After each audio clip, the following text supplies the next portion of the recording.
मनुष्य ही मनुष्य है। मनुष्य इस सृष्टि की अद्भुत कृति है। हम मनुष्य हैं। प्रख्यात पत्रकार और संस्कृत विद्वान डॉक्टर सूर्यकांत बाली ने और तमाम ऐसे उद्धरण देकर मनुष्य को मनु की संतान बताया है। मनुज मनुष्य या मानव मनु के ही विस्तार है। कालगणना की बहुत बड़ी इकाई है मनवंतर। इसके पहले छोटी इकाई है युग। सतयुग, त्रेता युग, द्वापर और कलयुग, 4 युगों को जोड़कर महायुग बनता है। 31 महायुग का जोड़ मनवंतर है। हर एक मनवंतर में एक मनु है। मनवंतर 2 मनुओं के बीच का अंतर है। अनेक मनु हो चुके हैं। ऋग्वेद तथा रचनाकाल विश्व में प्राचीनतम है। ऋग्वेद वाले मनु हर एक मंगल कार्य में आगे आगे चलते हैं। शतपथ ब्राह्मण में वर्णित मनु जल प्रलय में मछली की सहायता से अकेले ही बच निकले थे। मनु ने ही सृष्टि बीजों की रक्षा की थी। अर्थवेद वाले मनु भी ऐसे ही हैं और मत्स्य पुराण वाले मनु भी। जयशंकर प्रसाद की कामायनी में भी इन्हीं मनु का अद्भुत काव्य वर्णन है।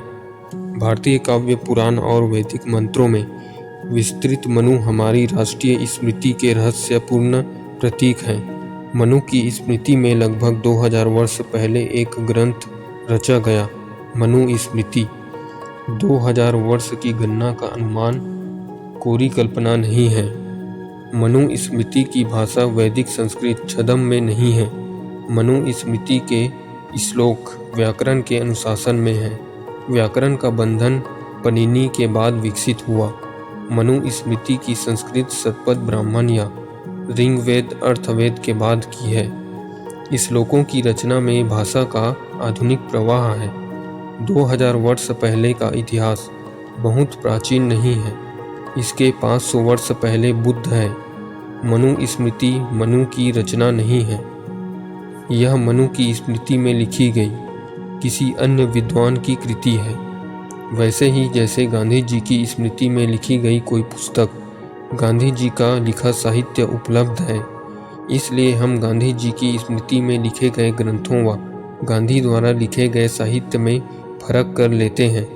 मनु ने स्वयं कोई पुस्तक नहीं लिखी। ऋग्वेद में भी मनु संबंधी विवरण ऋषियों के हैं और शतपथ ब्राह्मण या पुराणों के मनु विषयक उल्लेख अन्य रचनाकारों के हैं। जल प्रलय कवि कल्पना नहीं। जल प्रलय छोटी घटना थी नहीं। इसका उल्लेख बाइबिल में है, कुरान में भी है, चीन की कथाओं में है, यूनान के भी कथा सूत्रों में है। जल प्रलय में अनेक बचे मनु के कोई ग्रंथ लिखा नहीं। वे मनुस्मृति के लेखक नहीं हैं।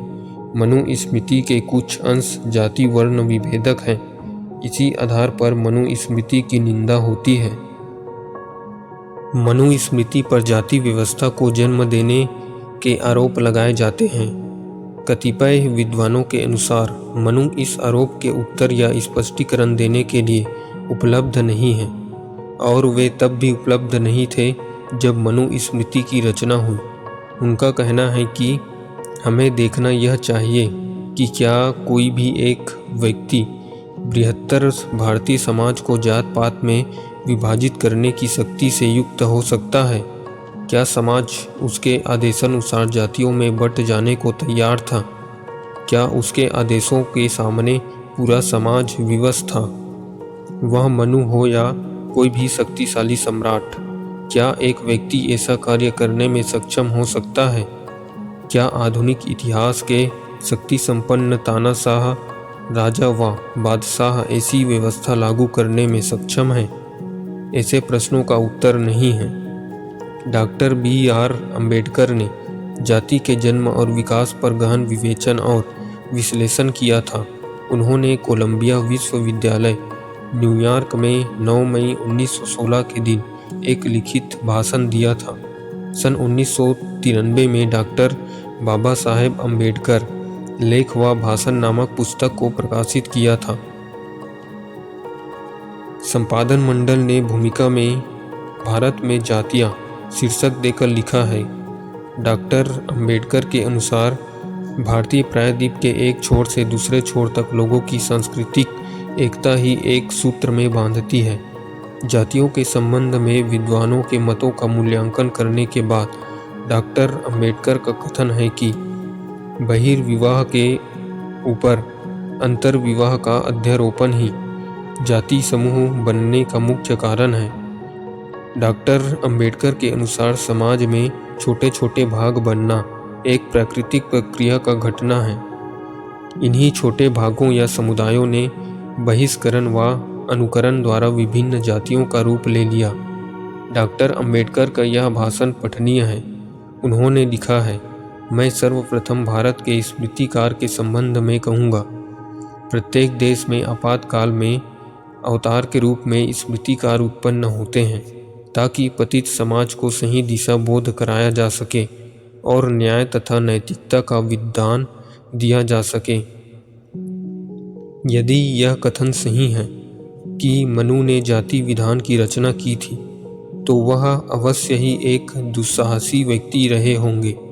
जिस समाज ने उनके समाज विभाजन नियम को स्वीकार किया, वह अवश्य ही उससे भिन्न रहा होगा, जिसने हम अवगत हैं। यह सोचा भी नहीं जा सकता कि जाति विधान कोई प्रदत्त वस्तु नहीं है, न थी। उन्होंने आगे लिखा है, मैं आपको एक बात यह बताना चाहता हूँ कि जाति धर्म का नियम मनु द्वारा प्रदत्त नहीं है। इस तरह डॉक्टर अंबेडकर ने मनु को जाति विधान का जन्मदाता नहीं माना। भारतीय इतिहास में धर्म कभी भी संगठित सत्ता नहीं रहा। पोप जैसी संस्था यहाँ कभी नहीं रही। हिंदू धर्म की कोई एक सर्वमान्य पुस्तक नहीं।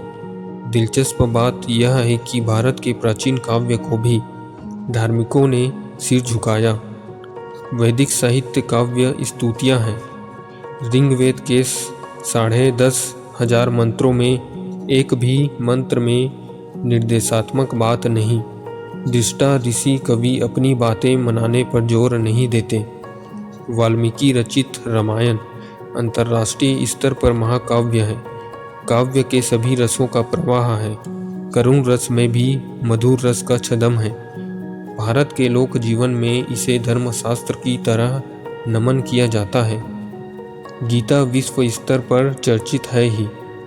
रचनाकार कवि के अनुसार श्री कृष्ण वक्ता हैं। वे प्रश्नकर्ता अर्जुन की जिज्ञासाओं का समाधान करते हैं। यहाँ भी मानने पर जोर नहीं। गीता प्रबोधन के अंतिम भाग में जो उचित हो वैसा अपनी इच्छानुसार करो। मनु स्मृति के रचनाकार ने अपनी इच्छानुसार पुस्तक लिखी। उसे मानना या न मानना बाध्यकरण नहीं।